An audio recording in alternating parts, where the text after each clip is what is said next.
општинската организација на Социјалдемократскиот сојуз на Кавадарци ја реализираме емисијата со Даниела Колева, кандидат на СДСМ од Кавадарци. Сметаме дека таа ќе влезе во македонскиот парламент со оглед на високото место кое го има во рамките на листата во четвртата изборна единица. И затоа решивме вечерва, односно денеска, да поразговараме со неа за се она што ја преокупира и што е натре да влезе во македонскиот парламент. Таа е наша гостинка на програмата на НРТК во наредните 30-35 минути. Даниела, добар ден и добро вечер, во зависност од тоа кој кога ја гледа оваа емисија. Добар ден, Маријан, благодарам на поканата. Како сте? Одлично. Започнува кампањата, ја чекавме долго време. Јавноста во Македонија и пошироко со нетрпение очекува овие 22 дена да поминат така како што планираат, без ексцесии, се надеваме, без непријатни ситуации. Вие влегувате за прв пат во вашиот живот во политичка трка, иако многумина очекуваат тоа да биде вашиот сопруг. Меѓутоа, Даниела Колева храбро влезе во една бескомпромисна битка, би рекол, меѓутоа имате и едно добитно место. Вие сте четврти на листата во четворката, изборната единица 4, изборна единица во која се големи македонски градови: Струмица, Прилеп, Кавадарци, Демиркапије, Валандо и така натаму. Многумина ве знаат. Јас малку ве познавам, веројатно и кавадарчани. Кој е Даниела Колева? Најпрво сакам да кажам дека ми е огромна чест што се најдов на кандидатската листа на Социјалдемократскиот сојуз на Македонија. Најпрво заради тоа што сум жена, а гледаме дека Социјалдемократскиот сојуз има еднаков третман на мажите и жените, тоа се гледа и по кандидатските листи, во кои што во секоја изборна единица 50% се мажи, 50% се жени. Доаѓам од секторот образование, каде што веќе работам 18 години и имам доста искуство. Во тој дел директно може да влијаеме на младите кадри во нивното образование и не само во образованието, туку и во нивното воспитување, бидејќи знаеме дека понатаму тие се предводници на нашето општество. Во делот на мотивацијата најмногу ја најдов во тоа што и карактерно, значи, и од секогаш сум сакала да внесувам промени, и тоа позитивни промени.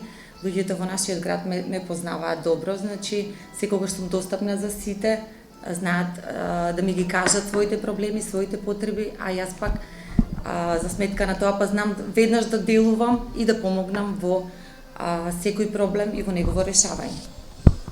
Сакам да кажам во делот на кампањата што започнува денес, дека јас лично, исто така и Социјалдемократскиот сојуз на Македонија, ќе водиме една чиста кампања, без лажни обвинувања, без напади, во кои што сакаме да се фокусираме на унапредување во секој дел на општественото живење и имаме еден јасен и зацртан пат, а тоа граѓаните на 15 јули ќе го препознаат и ќе го наградат. Вие сте семејна жена? Да.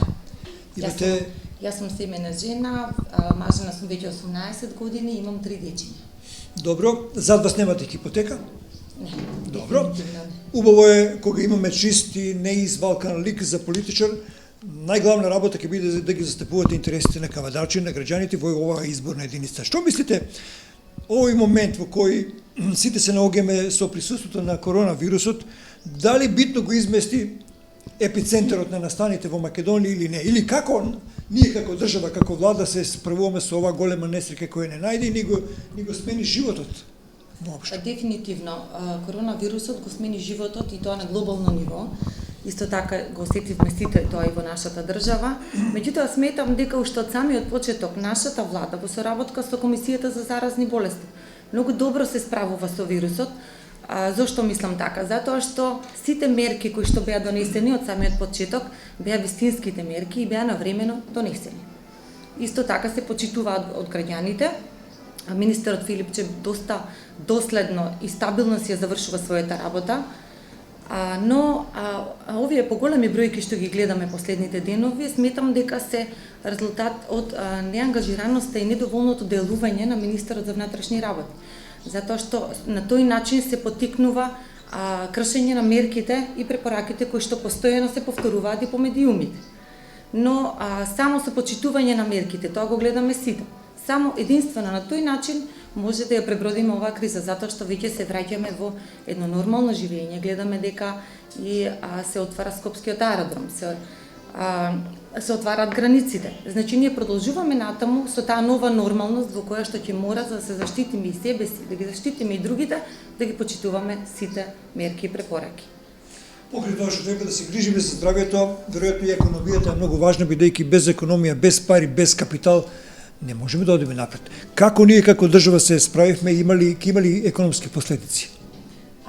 Прво да кажам дека во делот на економските последици покрај здравствената криза, нели се случи економска криза, во делот на економската криза за да го облажиме тој удар, владата донесе на сет на мерки. Тие сетови на мерки најпрво беа за најпогодените сектори, а тоа се туризмот, знаеме, транспортот и угостителството.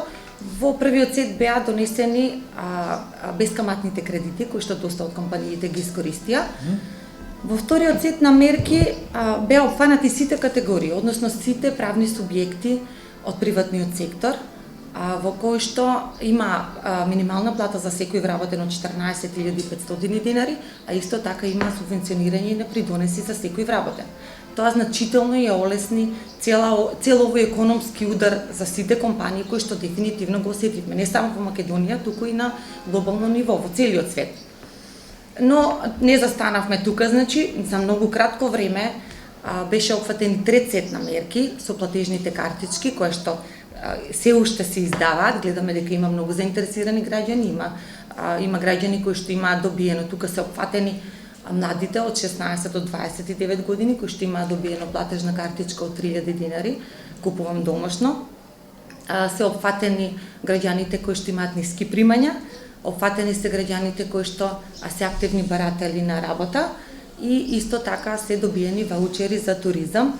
И со сево ова, значи во секое семејство има директен инпут на средства и со тоа, значи, намерата е да се ублажи овој економски удар што се случува. Меѓутоа, со овие платежни картички, покрај тоа што секое семејство добива директен инпут на средства, се покренува едно движење и на економијата и на туризмот. Сакам да кажам дека во делот на економијата изминативе 3 години е направено многу. Тоа морам да го потенцирам затоа што од 2017 до 2019 и сега 2020 година ја гледаме, минималната плата е доста покачена. Беше 9.000 динари, но сега е 14.500 динари. Исто така просечната плата до пред 3-4 години беше 20.500 динари, а сега е 25.830 динари. Значи покачувањето е доста големо на платите, а тоа директно влијае и на покачување, односно зголемување на стандардот на граѓаните. Исто во делот на економијата има и други промени, многу добри проекти. Значи, најголем акцент се става на малите и средни предпријатија, нивно субвенционирање, покренување на мали бизниси, затоа што најголемите анализи покажуваат дека најмоćните држави, економски најсилните држави имаат најголем број на мали и на средни предпријатија. Значи тука нашата влада постојано дава поддршка. Еден од многу важните проекти кои што сакам да ги споменам, а на почетокот нели општо граѓанството беше скептично во однос на тој проект, беше Мој ДДВ, кое што гледаме дека влие на намалување на сивата економија, но истовремено и кај граѓаните парите се враќаат назад и може да кажеме дека до сега, според податоците што ги имаме, се вратени над 10 милиони евра назад кај граѓаните. Во делот на економијата и претходно сакам да се надоврзам дека последниве години исто така зголемување на платите има и во здравството. Докторите имаат зголемување на платите и тоа од 40%, додека медицинските сестри од 20 до 25%. Тоа влијае и на нивната мотивација за работа, влијае во делот на кој што треба да нашата влада придонесе тие доктори, тие медицински сестри, сите медицински лица да ги задржиме во нашата држава. Затоа што сме сведоци дека многу последните години многу од нив бегаат нели во другите држави, но ова е еден клучен дел за нивно задржување овде, а исто така во нашата програма имаме дека секоја наредна година ќе има пак зголемување на нивните плати, а тоа е до 10% секоја година.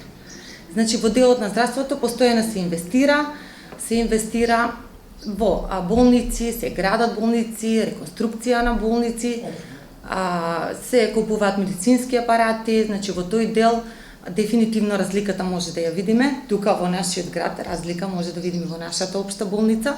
Ако споредиме од пред неколку години и сега, нашата општа болница тотално го смени својот лик. И од надвор и внатре имаме реновирано приемно оделение, имаме реновирано детско оделение, имаме реновирано интерно оделение. Да, и делот од хирургија. Дефинитивно можам да кажам дека сега имаме една чиста болница, средена, во која што секој граѓанин добива третман на ниво на една приватна болница. Значи разликата е очигледна и тоа нашите сограѓани мислам дека дефинитивно го гледаат и ја прават споредбата. Реторичката способност на Даниела Колева очигледно е голема. Добро е што ја знае и може да зборува многу. Во парламентот ќе треба зборување, бидејќи изборувањето за одредени проблеми е токму во законодавниот дом, таму каде што се носат закони. Во изминатите 3,5 години Социјалдемократскиот сојуз ми се чини дека ово фрли акценти на социјалната заштита, што е тоа што вие го нотирате како важно остварено во овој период и за што би се залагале во наредниот период? Во делот на социјалната заштита може многу работи направени до сега да ги споменам. Најпрво би споменала сумата, односно вредноста на социјалната помош која што е доста зголемена последните години. Социјалната помош до пред неколку години изнесуваше само 3000 динари, а денеска е зголемена за 300%. Значи денеска таа социјална помош изнесува 11.700 динари, што значи многу за примателите на социјална помош. Исто така е зголемен и нивниот број. Во тој дел можам да ги споменам, да го споменам и законот, измената на законот со која што се добива социјална пензија за сите што не исполнуваат услови за пензија. Таа социјална пензија изнесува 6000 динари.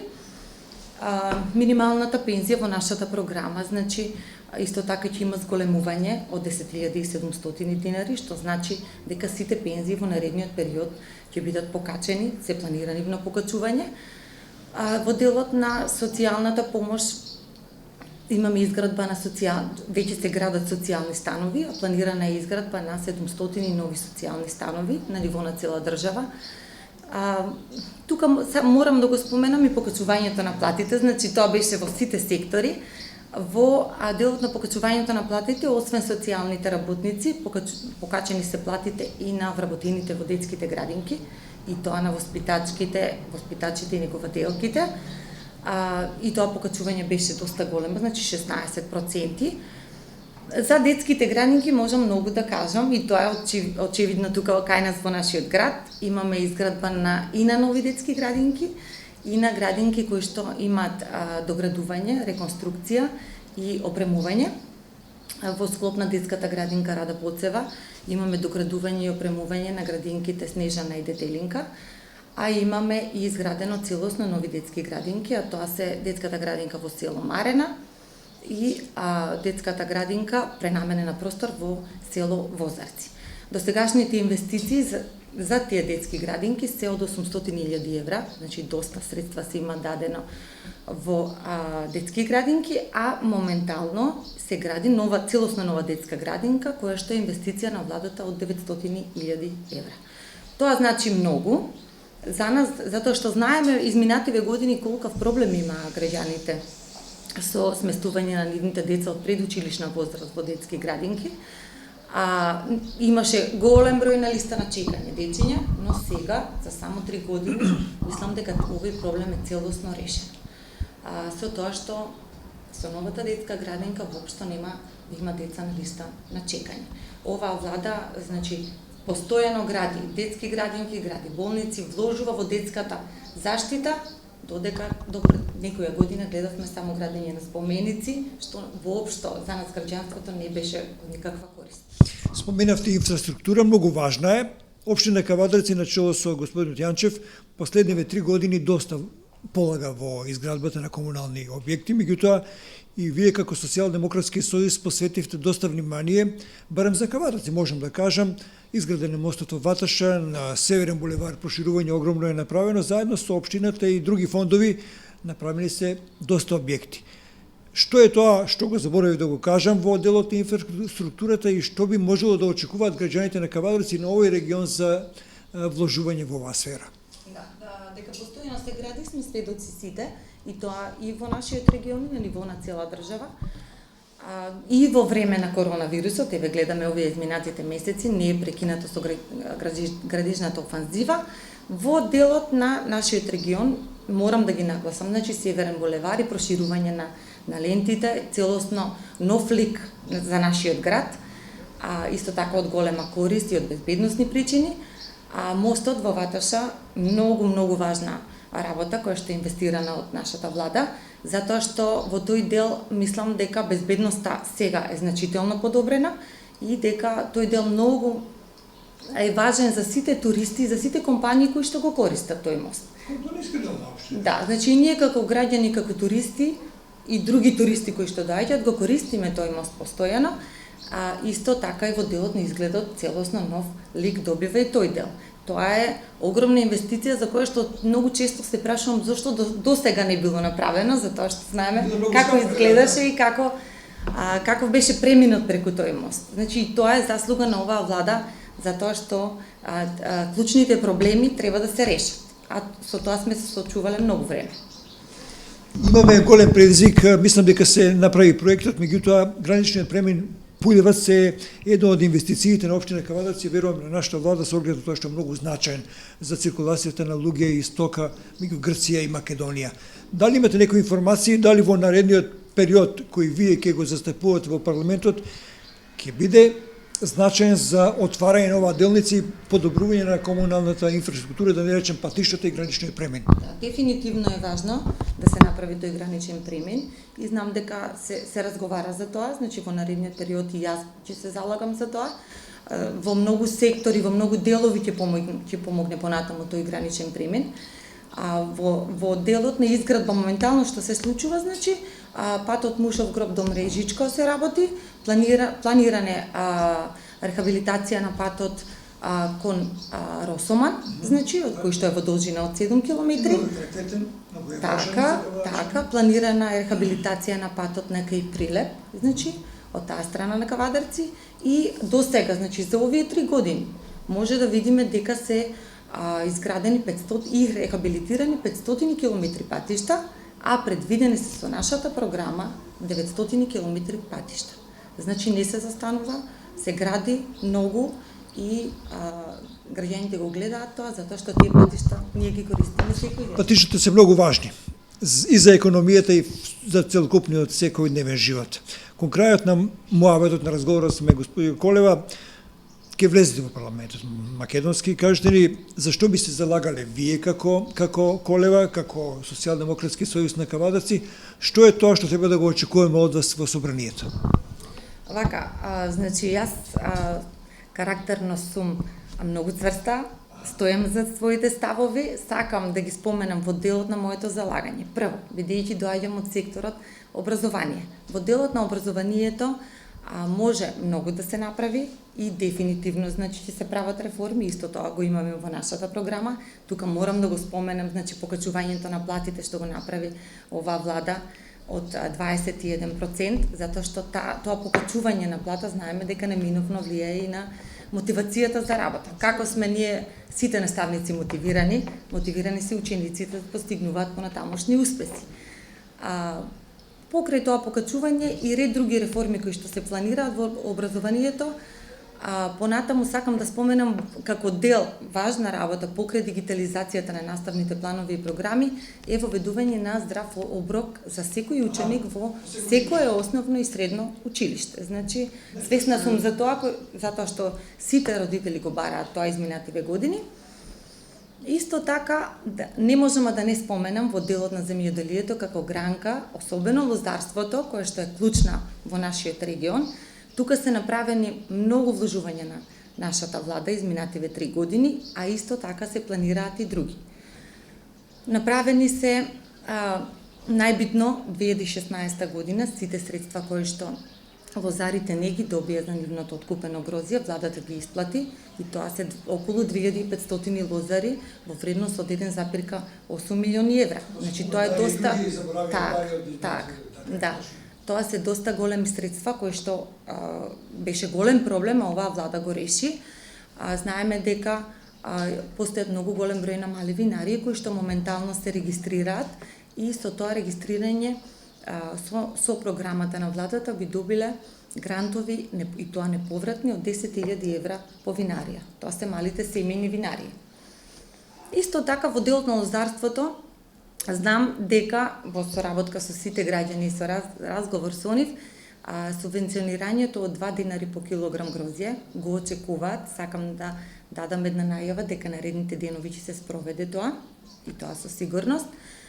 Во делот на лозарството планирани се многу проекти и најважното дека цело грозје кое што е останато моментално се држат со останоци и се прави стратегија и план како ќе се реши тоа грозје со дестилирање, односно со дестилат. За повисока цена на гроздјето? Дефинитивно, значи тоа е мојот клучен приоритет. Да, често разговарам со нив, ги знам нивните проблеми, тоа е еден од моите приоритети, така да нема да застанам, туку ќе се ангажирам и достојно ќе се борам за да го добиеме тоа. Најнакрај сакам да кажам дека ќе се ангажирам понатаму како представник од кавадарци за сите мои сограѓани. Ќе бидам нивниот глас во собранието. Сите нивни проблеми, сите нивни потреби, сакам да ги слушнам, сакам да помогнам, ќе се ангажирам, ќе делувам преку поднесување амандмани, преку поднесување предлози, така да во секој дел, се ова што спомнавме претходно, значи секој сектор, секој граѓанин, секој проблем, во секој овој дел, покрај сите мерки кои што понатаму ќе продолжат да се спроведуваат, јас сакам лично значи и Социјалдемократскиот сојуз на Македонија да помогнеме на секој граѓанин. Затоа што имаме еден јасен пат во кој што сакаме и на граѓанинот и во оваа држава да добие подобро место за живење и да нема проблеми, значи да биде растеретен од секаков вид на проблеми и да помогнеме во секој дел од неговото живење. Благодарам за разговорот и посакам многу успех на престојните парламентарни избори. Ви благодарам и вас, Маријан.